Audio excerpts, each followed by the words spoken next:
Alexander and Living Color. You're live. Yes.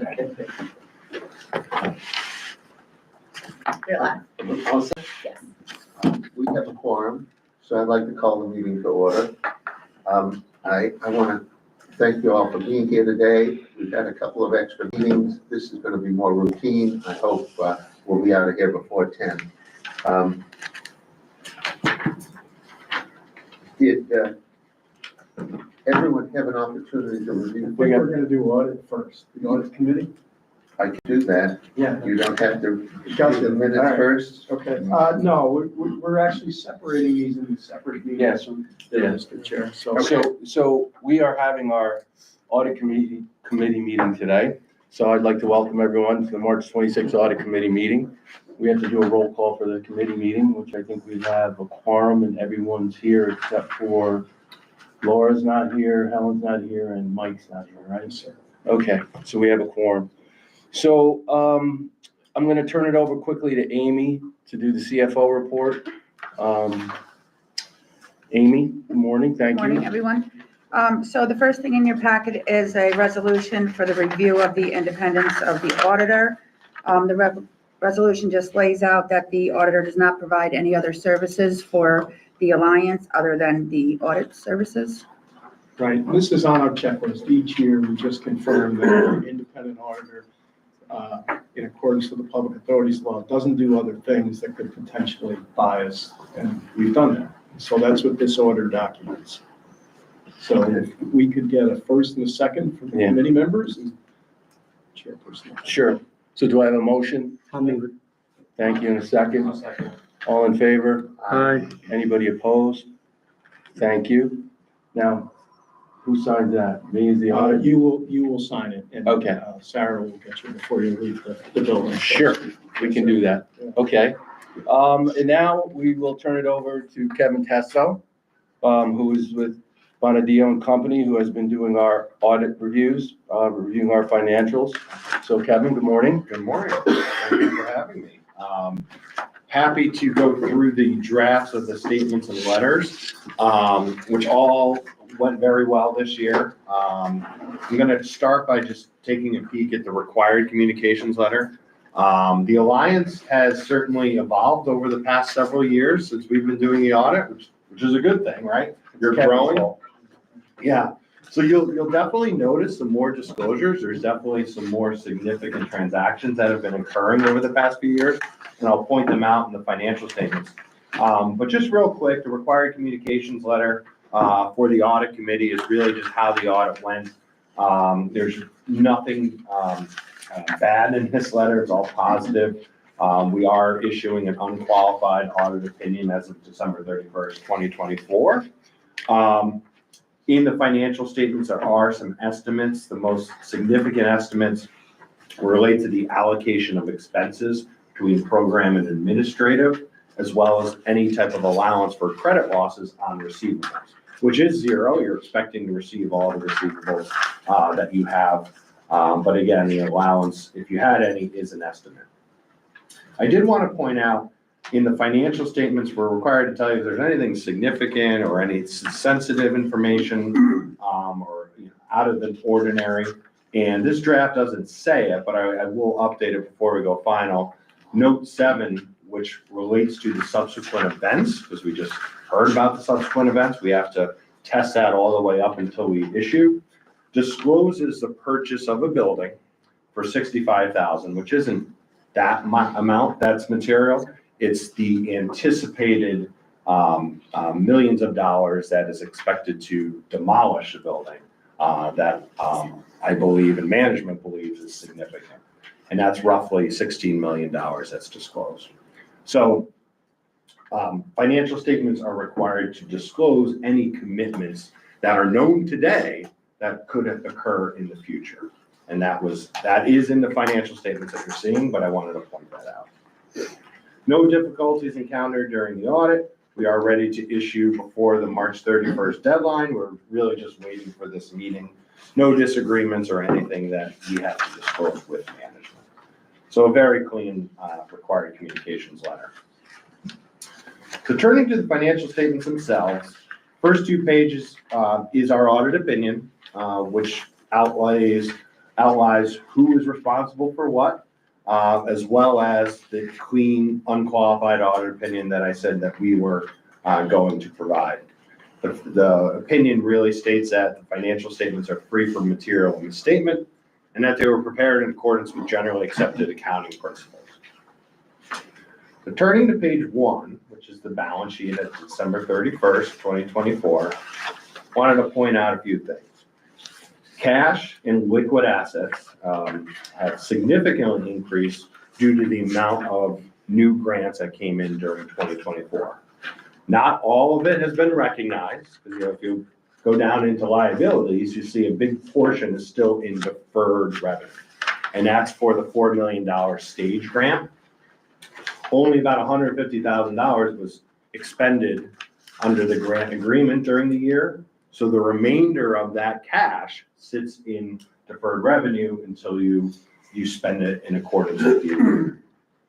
So instead of having everything in cash, management did decide to move $2 million into CDs that are very liquid. I think they are 3 to 4 month CD.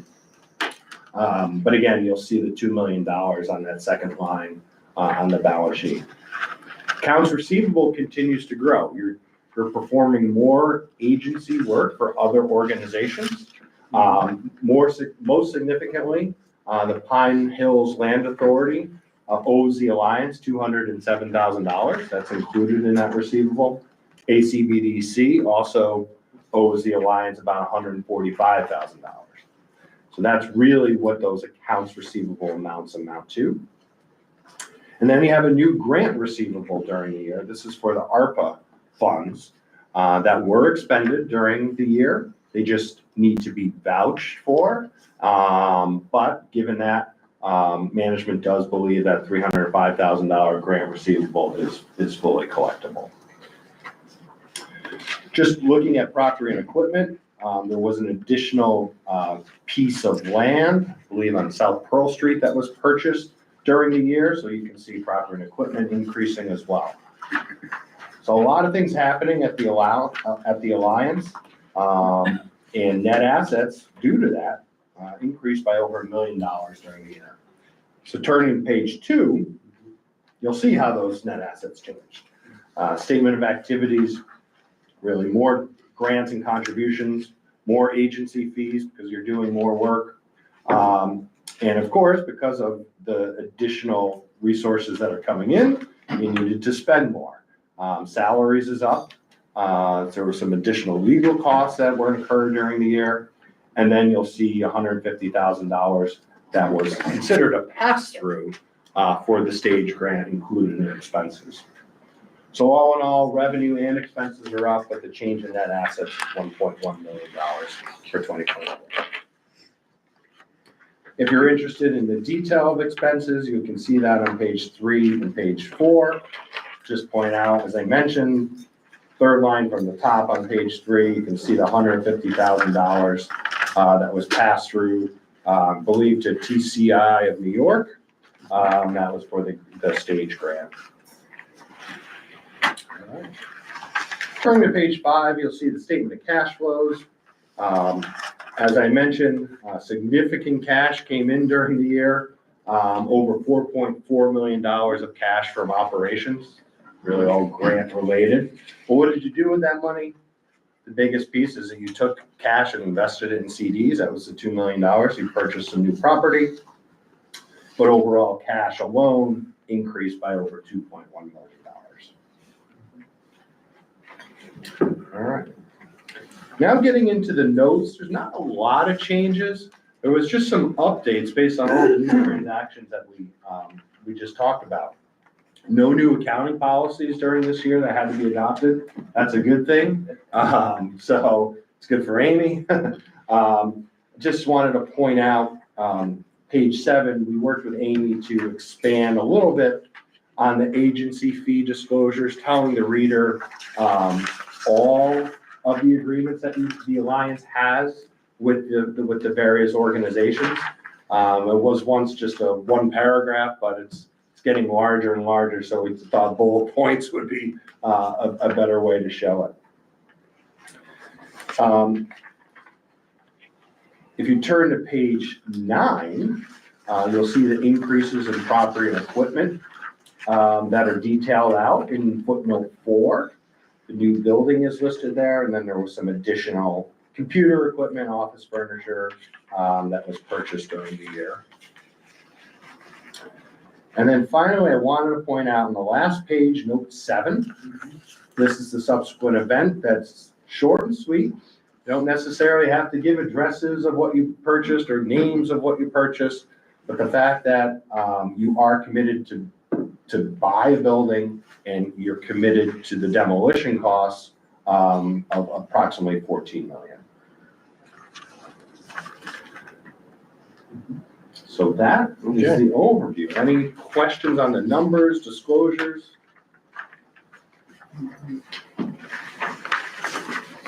I touch on everything, Amy? Yeah. Okay. All right.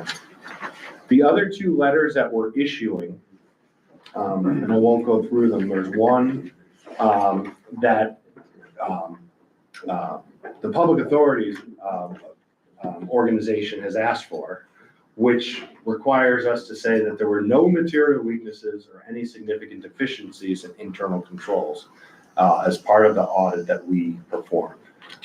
So it's assurance to the outside world that there's nothing that came across.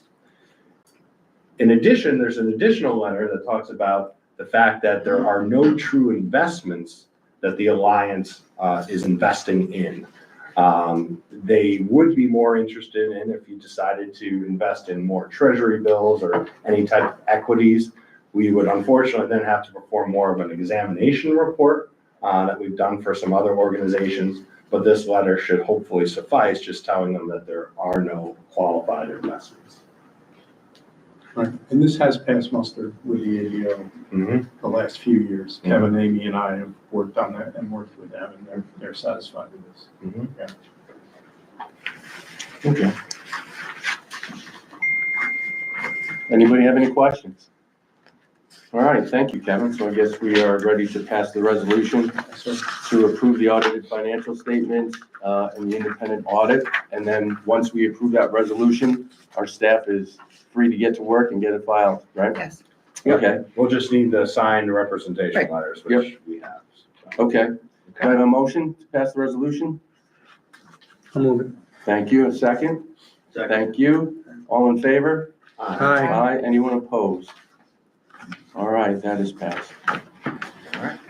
Okay, now, Amy, you want to review our audit gonna committee actually- charter? Throw this to Tom. He's Okay. gonna go over the charter. Very quickly. Thank you. Thanks, Kevin. Thank you. Another annual requirement on our checklist, our compliance checklist, is that each year the committee reviews the charter. This is a charter we passed based on an ABO template. It lays out the responsibilities of each of the committees, including the audit committee. There haven't been any new statutory requirements or regulatory requirements since we passed this, so there's no recommended changes. And subject to that, this resolution just documents that the committee has looked at it and made that determination. So that's it. Yep. So we have a resolution in front of us that we have all as a group on the audit committee reviewed, the audit committee charter. Like Tom said, it's basically the same information requirements as last year. So can I get a motion to approve? I'll move. Thank you. Second? Second. Perfect. All in favor? Aye. Anyone opposed? Okay, thank you.